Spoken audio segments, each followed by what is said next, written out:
3월 31일 주간 증시 일정입니다. 자, 이번 주 뉴욕 증시는 금요일 부활절 연휴로 휴장을 했습니다. 증시 지수도 보합권으로 마무리가 되었고 전체적으로 파월 연주장의 발언 그리고 PCE 지표 발표를 앞두고 쉬어가는 시장이었다. 우리나라 증시도 큰 수고 없이 이번 주 목요일 금요일은 대체로 쉬어가는 시장이 만들어졌죠. 그리고 1분기가 끝나는 시점이기 때문에 종목들의 리밸런싱 그리고 다른 기업들 투자자산 업종들의 포트폴리오 리밸런싱도 겹쳐지기 때문에 거기에 대해서 약간 보합권으로 한 주가 마무리되었다라고 생각하시면 될 것 같고, 우선 파월 연주장의 발언은 늘 말하는 세 가지 단어를 또다시 그냥 재활용했다라고 생각하시면 될 것 같습니다. 우선 미국의 경제는 여전히 강합니다, 이런 발언했고, 그리고 우리 계속적으로 경제지표 확인하겠다 이런 발언, 그리고 마지막으로 뭡니까? 인플레이션 2% 확인하겠다 이런 발언들을 하게 되면서 최근에 파월 연준인장을 포함한 연준 인사들이 계속적으로 좀 약간 비둘기파에서 매파적인 발언들을 혼종하면서 이야기를 하고 있는데, 그럼에도 일단 6월달에 금리 인하 확률이 조금씩 낮아지고 있습니다. 이거는 최근에 연준 인사들이 금리 인하가 최소 3회에서 1회 정도로 좀 변경될 수 있다 이런 발언들을 많이 이어갔기 때문으로 영향이 되고, 그리고 금요일날 발표됐던 PC 지표가 예상치보다 약간 상회했습니다. 최근에 CPI, PPI가 예상치보다 최근 상회를 조금씩 하고 있죠. 근데 요 정도 플러스 마이너스 0.12%는 어느 정도 이제 변동성에 받아줄 수 있는 범위다라고 좀 생각하시면은 좋을 것 같습니다. 그렇기 때문에 결론적으로는 여전히 시장의 금리 인하에 대한 기대감은 남아있지만 우리 그냥 9월달로 생각하자고요. 9월달로 생각하시면은 좀 그래도 급하지 않게 대응할 수 있고, 어차피 금리 인하에 대한 기대감이 뭡니까? 지금까지 수급이 들어오지 않고 소외되었던 중소형주에 대한 수급을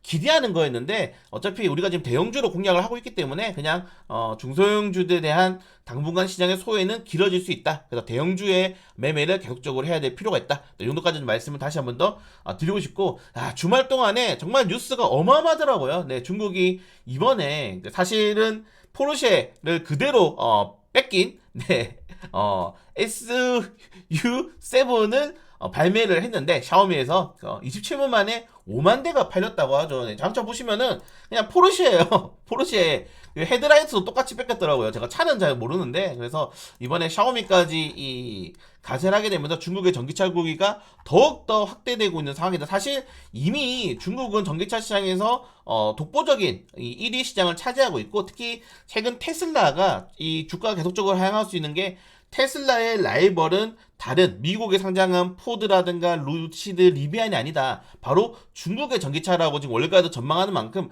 그 정도로 중국의 이런 전기차 구기가 어마어마하게 확대가 되고 있습니다. 그래서 지금 보시는 것처럼 테슬라가 1분기 S&P 500 종목 중에 제일 많이 떨어졌어요. 제일 많이 떨어졌고, 월가의 대부분 전문가들도 테슬라의 전망 목표치를 지속적으로 하향을 하고 있죠. 그래서 쉽지 않다. 테슬라의 이번 이런 전망들이 당분간은 회복되기가 쉽지 않다라고 볼 수 있는 게, 이 중국에서 나온 전기차가 괜찮습니다. 그리고 지금 중국차 같은 경우에는 사실 국가 단위로 밀어주고 있는 산업이지 않습니까? 그렇기 때문에 이번 중국의 전기차 후기가 우리나라 시장을 포함한 미국 증시의 자동차 업종들의 좀 강한 좀 변동성을 유발할 수 있다는 점들, 이게 국내 증시에는 그렇게 좋지 않습니다. 이게 제가 다시 껐네요. 이게 뭐가 중요하냐면은 테슬라 샤오미 전기차 부품 종목들이 뭐가 있냐라고 봤을 때 지금 보시는 것처럼 전기차의 중국산 부품만 대체적으로 사용을 해라라고 이야기하고 있습니다. 다만 목요일날 우리 산업 두 종목이 올라갔는데, 이거밖에 없어요. 샤오미 전기차에 전용 히터 공급하는 거 빼고는 우리나라 자동차 부품이 없습니다. 제가 찾고 있는 내에서는 없어요. 계속 찾을 거거든요. 근데 없습니다. 그러니까 대부분의 지금 종목 그 자동차 부품들이 중국산 제품, 그리고 뭐 독일산, 뭐 여기에다가 이제 미국산 부품들이 주로 이루어지고 있더라고요. 그래서 우리나라 자동차 부품이 없기 때문에 이게 샤오미가 많이 팔린다고 해가지고 우리나라에 하등 도움 될 건 없다. 그리고 이 샤오미와 같이 요 안에 있는 전기차 이 배터리는 CATL입니다. CATL이기 때문에 얘들은 또 어떤 이 우리나라 다른 배터리 부품들과 라이벌리 기업이지 않습니까? 그렇기 때문에 당분간 전기차 종목들은 또 쉽지 않은 변동성을 가져갈 수 있다. 그래서 결론적으로는 더욱더 반도체 종목과 대형주 쏠림이 이어질 수밖에 없는 걸 확인하는 한 주지 않았나 라고 말씀을 좀 드리고 싶고요. 야, 그나마 다행인 점이 뭐 최근에 화장품 반도체 수출량이 증가하게 되면서 기업들의 이런 이 경기 회복이 좀 이어지고 있다는 점들. 그래서 이걸 딱 보시면 될 것 같아요. 업종들 반도체 이번 이 주간 단위 상승률이고 제약바이오 주간 단위 상승률 이 두 종목이 이번 주 그리고 이번 달에 가장 많이 좀 반등이 나왔던 주식이다라고 생각하시면 될 것 같고 그 외에서는 금융주와 건설 경기 소비주가 많이 떨어졌습니다. 네, 금주는 뭡니까 여러분들? 이번에 홍콩 ELS 자율배상 앞두고 네, 주가가 크게 하락했죠. 크게 하락이 나왔고 그리고 경기 소비재는 뭡니까 여러분들? 건설기계 이쪽으로 경기 소비가 잡히는데 크게 하락이 나왔다는 점들 이런 거 본다면은 지금 이 당장에 네, 시장의 전체적인 수급 자체가 대형주와 그리고 단기적인 이슈 종목으로 집중되고 있다는 걸 우리가 확인을 할 수 있는 단계죠. 금요일 날에 미국 아마케가 또 있고 그리고 반도체 삼성전자 1분기 잠정 실표 발표가 금요일에 있기 때문에 이번 주도 역시나 좀 높은 변동성 잘 확인하시면 좋을 것 같습니다. 자, 다만 우리가 나쁘지 않게 시장을 받아들인다는 점은 알고 있어요.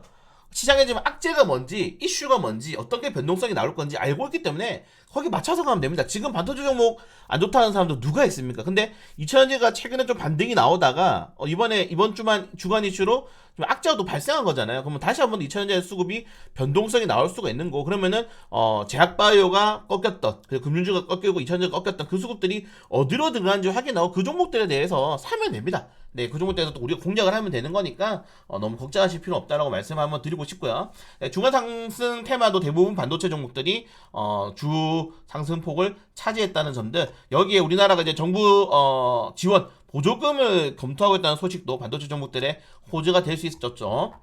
그리고 네, 뭐 낸드 종목까지 올라갔다는 점도. 그래서 지금 전체적으로 이번 주는 반도체가 시장을 차지했다. 그리고 좀 재밌는 게 미용기기라든가 뭐 엔터 종목들이 좀 반등이 단기적으로 나오고 있어요. 그래서 그런 것들을 좀 본다면은 시장의 순환매가 약간은 이루어지고 있지 않나 좀 기대를 하는 것도 나쁘지 않을 것 같습니다. 네, 그리고 개별적인 종목들도 여전히 반도체, 코스피 종목 때문에 반도체가 대부분 차지했다라고 생각하시면 될 것 같고 그리고 여전히 강한 게 전력 설비 관련 테마주가 좋죠. 최근에 뭐 전선 관련 테마주들, 에너지 전환체 관련 테마주들 좀 더 나아가서는 원전 관련 태양광 테마주들도 강세가 나오고 있는데 이런 것들도 수급의 순환매가 이루어지고 있지 않나. 그럼 반도체가 만약에 꺾이게 되면은 이제 이런 종목들로 좀 수급이 갈 수 있다는 점들도 확인하시면 좋을 것 같습니다. 자, 우리 코스닥은 제약바이오 네, 엄청나게 강했죠. 다만 이번 주 금요일 날 다음 주죠. 미국 아마케 이슈 이후에 시장의 순환매가 나올 수 있다는 점들 네, 좀 잘 확인하시면 좋을 것 같습니다. 네, 뭐 개별적인 종목도 일정이 있긴 한데 네, 이번 주는 뭐 큰 일정은 없어요. 네, 이번 뭐 졸트 화요일 날 나올 수 있는 거고 어차피 근데 금리 인하는 사실상 좀 미뤄지고 있다고 생각하시면 좀 좋을 것 같습니다. 그래서 화요일 날 수요일 날 고용 관련된 지표 확인할 수 있고 IMDDX 신규 상장 그리고 이제 봄이 여러분들 봄 이제에서 여름까지 넘어갈 때 앞으로 계속 수요일날 목요일날 이렇게 코엑스라든가 킨텍스에서 계속 이런 좀 컨벤션 이 발표를 할 겁니다. 이런 거 개최하기 때문에 여러분들 좀 확인하시면 좋을 것 같다. 예전에는 이런 거 하면은 그 관련된 창가 기업들 막 상한가고 그랬는데 요즘은 좀 그렇진 않더라고요. 그래서 뭐 스마트 그리드 엑스포, 뭐 한국 전기산업대전 이렇게 코엑스에서 개최한다는 점들 뭐 잠깐 확인하시면 좋을 것 같고요. 자, 목요일에는 뭐 큰 이슈 없이 넘어가면 될 것 같고 금요일 날에 중요하죠. 네, 고용지표 발표와 아마케 개최가 있습니다. 그리고 국회의원 사전 투표도 있기 때문에 금요일 날 굉장히 큰 이슈가 있다는 점들까지만 확인하시면 될 것 같고 그리고 마지막으로 삼성전자 1분기 잠정 실적 발표가 있다는 점들까지 확인하면 될 것 같습니다. 그래서 이번 주도 바쁘다. 이번 주도 굉장히 바쁘다. 그냥 반도체와 대형주를 내가 포트폴리오에 가져간다는 어느 정도의 1차적인 계획을 짜고 이 포트폴리오를 만든다면은 근데 그렇게 어렵진 않아요. 어차피 가는 종목만 간단 말이에요, 지금. 그래서 그런 종목들은 잘 타고 그런 섹터들을 지금은 잘 잡는다면은 충분히 승산이 있을 수익률을 높일 수 있는 시장이지 않나. 오히려 그렇게 말씀드리면서 주간 시장 마치도록 하겠습니다.